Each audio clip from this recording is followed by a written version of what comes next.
Shalom dan selamat kita bertemu kembali dalam seri pelajaran Sekolah Sabat melalui rangkaian Edge CBN Malaysia, saluran Sekolah Sabat Anda. Perbahasan kita pada kali ini berdasar kepada pelajaran yang kedua, bertarik 8 hari bulan Oktober 2016, bertajuk Kontroversi Besar. Ayat hafalan kita dipetik dari kitab Zakaria pasal 3 ayat 2 yang berbunyi, lalu berkatalah malaikat Tuhan kepada iblis itu, Tuhan kiranya mengherdik engkau, hai iblis. Tuhan yang memilih Yerusalem, kiranya mengherdik engkau. Bukankah dia ini puntung yang telah ditarik dari api? Mari kita berdoa. Bapa di surga, saat kami memulakan perbahasan ini, biarlah kami diurapi dengan Roh Kudus Tuhan, agar setiap firman Tuhan yang akan kami pelajari terserap dalam minda dan hati dan pikiran kami, dan membawa kami lebih dekat kepada Yesus. Dalam nama Yesus saya berdoa, amin. Sidang penonton, banyak rujukan dan bayangan di dalam Alkitab, baik perjanjian lama dan juga perjanjian baru, yang berbicara mengenai peperangan berterusan di antara Allah dan setan, di antara baik dan jahat, di peringkat kosmik dan juga di peringkat pribadi pada setiap individu yang selama ini kita sebut sebagai kontroversi besar. Tema kontroversi besar ini membentuk satu rangka yang boleh membantu kita untuk memahami seluruh message yang terkandung di dalam Alkitab, terutamanya mengenai rencana keselamatan. Walaupun tema ini lebih jelas kelihatan di dalam perjanjian baru, namun ia juga terdapat di dalam perjanjian lama. Mungkin tidak ada tempat lain di dalam perjanjian lama di mana kita diberikan imbasan lebih jelas terhadap setan dan konflik ini, serta bagaimana ia membawa kesan besar terhadap kehidupan di dunia ini selain daripada kitab Ayub. Pelajaran minggu ini akan melihat kepada realiti lebih luas di sebalik realitinya yang serta-merta yang menjadi fokus utama dalam kitab Ayub. Dan walaupun kehidupan dan cerita kita berbeza dari kisah Ayub, namun kita memiliki satu persamaan, yaitu sama seperti Ayub, kita semua terlibat di dalam kontroversi besar ini. Kontroversi besar di antara Kristus dan setan adalah latar belakang pada seluruh Alkitab. Secara khusus ia hadir di dalam kitab Ayub. Sedang penonton, perbahasan kita kali ini terbahagi kepada 3 perkara utama, yaitu kontroversi besar, bagaimana kontroversi bermula, dan bagaimana kontroversi besar ini di bumi. Kontroversi besar di dalam cerita Ayub, dan kita akan belajar apa yang disebut di sini sebagai secebis surga di bumi, dan juga kontroversi di surga. Dan di hujung perbahasan kita akan membahas tentang kesudahan pada kontroversi itu. Di dalam kontroversi besar ini, bagaimanakah ia bermula? Kita baca terlebih dahulu di dalam Ayub pasal 1 ayat 9 yang memulakan cerita hebat ini. Lalu jawab iblis kepada Tuhan, apakah dengan tidak mendapat apa-apa Ayub takut akan Allah? Kitab Ayub memberitahu kita bagaimana setan bermula dengan mempersoalkan keputusan Allah. Sidang penonton, siapakah setan itu yang berani mengkritik Allah? Kita terbaca di dalam Yesaya 14 ayat 12 hingga 14, dan juga Yehezkiel 28 ayat 12 hingga 16, mencatatkan bagaimana ide itu timbul dalam diri setan yang sebelumnya disebut Lucifer. Tanpa dapat dijelaskan, satu makhluk yang sempurna telah menjadi sombong oleh karena kesempurnaannya. Sikap angkuhnya itu terlalu besar sehingga dia bertindak seolah-olah dia berada di tempat Allah. Paulus menyebut itu di dalam 2 Tesalonika 2 ayat 7 sebagai rahasia kedurhakaan. Sidang penonton, kita mesti mengelakkan sikap membanggakan diri dan kesombongan dengan penuh berhati-hati.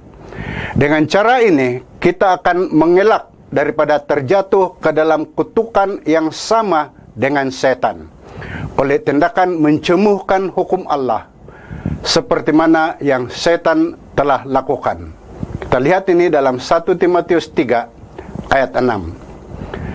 Pena inspirasi memberitahu kita di dalam The Great Controversy pasal 29 muka surat 492. Adalah mustahil untuk menjelaskan asal-usul dosa dalam usaha memberikan alasan terhadap kewujudannya. Namun cukup banyak yang boleh difahami berkaitan asal-usul dan penyelesaian akhir terhadap dosa untuk menjelaskan sepenuhnya keadilan dan kebajikan Tuhan di dalam semua urusannya dengan kejahatan. Tidak ada yang lebih jelas diajarkan dalam kitab suci selain bahwa Allah bukan bertanggung jawab terhadap kemasukan dosa. Bahwa tidak ada penarikan kurnia kasih, tidak ada kepincangan di dalam pemerintahan ilahi yang boleh memberi ruang bagi pemberontakan itu timbul. Dosa itu adalah penceroboh yang kehadirannya tiada alasan untuk diberikan. Ia adalah satu misteri yang tidak dapat diperkirakan. Untuk memberikan alasan terhadapnya adalah sama dengan mempertahankannya. Sekiranya alasan terhadapnya boleh diperolehi serta sebab-sebabnya ditunjukkan terhadap kewujudannya, maka ia bukan lagi suatu dosa. Sedang penonton, bagaimanakah pula kontroversi dilihat terlaksana di bumi dan atas manusia? Apakah yang kitab Ayub boleh nyatakan kepada kita mengenai hal ini? Mari kita baca di dalam Ayub pasal 1 ayat 12. Maka firman Tuhan kepada iblis, "Nah, segala yang dipunyainya ada dalam kuasamu. Hanya janganlah engkau menghulurkan tanganmu terhadap dirinya." Kemudian pergilah iblis dari hadapan Tuhan. Kitab Ayub adalah satu contoh tentang bagaimana kontroversi besar di surga itu sama dengan kontroversi di bumi. Terdapat satu dimensi yang melepasi apa yang kita nampak. Allah dan makhluk surga adalah nyata dan tinggal di sana. Dimensi bumi dan surga adalah berkaitan. Segala-gala yang ada di bumi boleh dilihat oleh makhluk di surga. Terdapat satu kontroversi bersifat moral di surga yang mempengaruhi dunia kita. Kisah kontroversi besar di dalam Ayub ini diceritakan di seluruh Alkitab, bermula dari Eden sampai kepada zaman kita. Kita sudah ketahui melalui Kejadian 3 ayat 1 hingga 4 bagaimana setan telah menggoda Hawa dan seterusnya membawa dosa ke dalam dunia ini.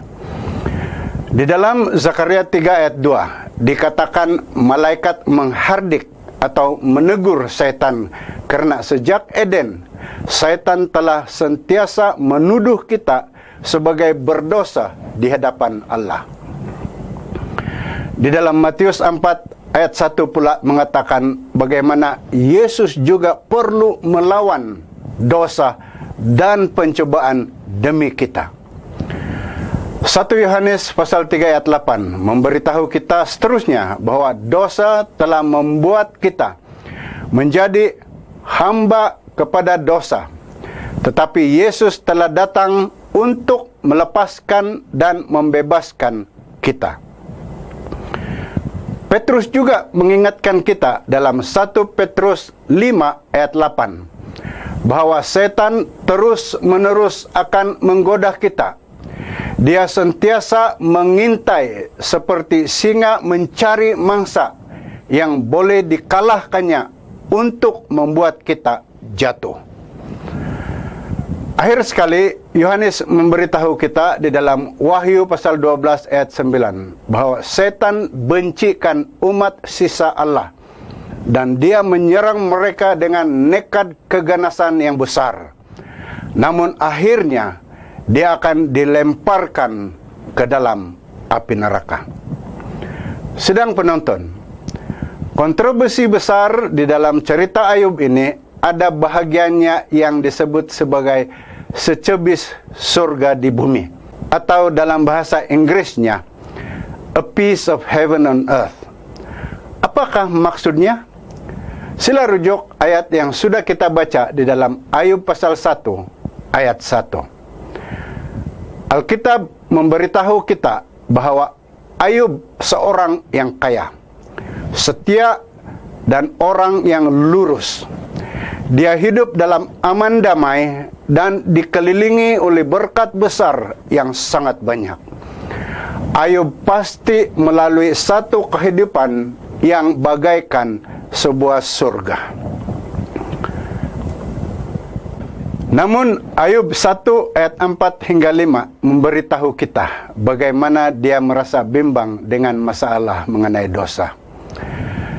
Dia sering tertanya-tanya, adakah anak-anaknya bersikap setia ketika mereka berada jauh daripada pengaruhnya. Dia sadar mengenai realiti itu. Lalu dia meletakkan anak-anaknya ke atas tangan Allah agar dia boleh memberikan keselamatan kepada mereka. Ayub mempersembahkan korban untuk mendapat pentahiran bagi anak-anaknya. Sekalipun kita memiliki satu hubungan terbaik dengan Allah di bumi ini, namun hubungan itu tidak akan membuat kita selamat sepenuhnya dari masalah dosa. Si penggoda akan terus mencoba untuk membuat kita jatuh. Sementara itu, kita juga dikelilingi oleh akibat jahat yang berbahaya setiap hari.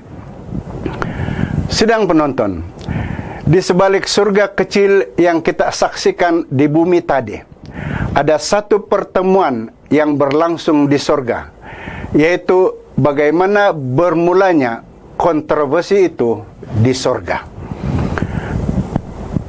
Kita baca ini di awal kitab Ayub pasal 1 ayat 6. Pada suatu hari datanglah anak-anak Allah menghadap Tuhan, dan di antara mereka datanglah juga iblis. Satu perbahasan sengit di antara makhluk surgawi di dalam ayat 6 hingga 12. Berbeza dengan babak damai di bumi yang kita saksikan di dalam Ayub pasal 1 ayat 1 hingga 4 sebentar tadi. Setan berkata kepada Raja semesta alam bahwa sikap mementingkan diri sendiri sebenarnya adalah alasan mengapa manusia berbakti kepada Allah. Menurut teori seperti ini, Tuhan perlu memberkati anak-anaknya agar mereka berbakti kepadanya. Dan menurut setan, itulah satu-satunya alasan kita memelihara hukumnya. Sidang penonton, Allah menangani dosa dengan penuh sabar. Cabaran setan membuktikan betapa Allah percaya kepada anak-anaknya apabila mereka berpaut pada juru selamat mereka. Akhirnya akan ada kesudahan pada kontroversi besar ini. Sidang penonton, bagaimanakah kontroversi ini akan berakhir? Mari kita baca di dalam Ibrani 2 ayat 14. Karena anak-anak itu adalah anak-anak dari darah dan daging, maka dia, yaitu Yesus, juga menjadi sama dengan mereka dan mendapat bagian dalam keadaan mereka, supaya oleh kematiannya dia memusnahkan dia, yaitu iblis yang berkuasa atas maut. Sedang penonton, setan bertemu dengan Allah sebanyak 2 kali, dan dalam pada itu dia telah memusnahkan Ayub, anak-anaknya, dan harta miliknya. Kemudian iblis tidak muncul-muncul lagi selepas itu. Selepas itu, Allah adalah watak utama di dalam kitab Ayub. Setan hanya mewujudkan masalah, tetapi hanya Tuhan yang mempunyai penyelesaian muktamad untuk mereka. Agar dapat melihat bagaimana Tuhan menyelesaikan masalah dosa buat selama-lamanya, kita mestilah melihat kepada cerita yang bermula dari Ayub sampai kepada cerita Yesus. Hanya kasih yang boleh mengalahkan kejahatan. Kasih terbesar adalah Allah sendiri di dalam diri Yesus Kristus, yang mati menggantikan kematian orang-orang berdosa. Dan nasib setan sudah ditentukan sejak Kalvari. Sekali lagi kita baca dari pena inspirasi, Testimony for the Church, bab ketiga, pasal 32, muka surat 372. Yesus telah membayar harga yang tidak terkira untuk menebus dunia ini, dan bangsa itu telah diserahkan ke tangannya. Mereka menjadi miliknya. Dia telah mengorbankan darjatnya, kekayaannya, dan rumahnya yang berkemuliaan di ruang surga, dan telah menjadi anak kepada Yusuf dan Maria. Kristus telah memasuki lapang pertarungan bagi pihak manusia, karena dia melihat bahwa manusia tidak mendapat kemenangan itu melalui usahanya sendiri. Kristus telah menyediakan jalan penebusan manusia melalui kehidupan penderitaannya, penyangkalan dirinya, dan pengorbanan dirinya sendiri, dan akhirnya melalui penghinaan dan kematiannya. Dia telah membawa bantuan untuk manusia, agar manusia dengan mengikuti teladan Yesus boleh mendapat kemenangan untuk dirinya sendiri, sebagaimana Kristus telah menang untuk dia. Sidang penonton, sebagai kesimpulan, tema kontroversi besar diperkenalkan dari awal lagi di dalam kitab Ayub. Setan muncul sebagai penuduh Ayub. Tuduhannya bahwa Ayub berbakti kepada Tuhan hanya karena berkatnya secara mutlak ditujukan kepada Tuhan. Ia berupa tuduhan sama yang telah memulakan peperangan kosmik di sorga, dilaksanakan di atas bumi dalam kejatuhan manusia, ditangani dengan jayanya oleh Kristus di atas salib, dan akhirnya diselesaikan apabila setan dimusnahkan. Shalom, kita bertemu lagi dalam seri pelajaran akan datang. Tuhan memberkati. Mari kita berdoa.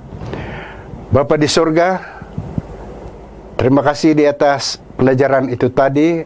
Biarlah itu dapat kami terap di dalam hidup kami, dan mengangkat jiwa dan hidup kami, agar dapat bersinar kepada orang yang belum mengenal Yesus Kristus.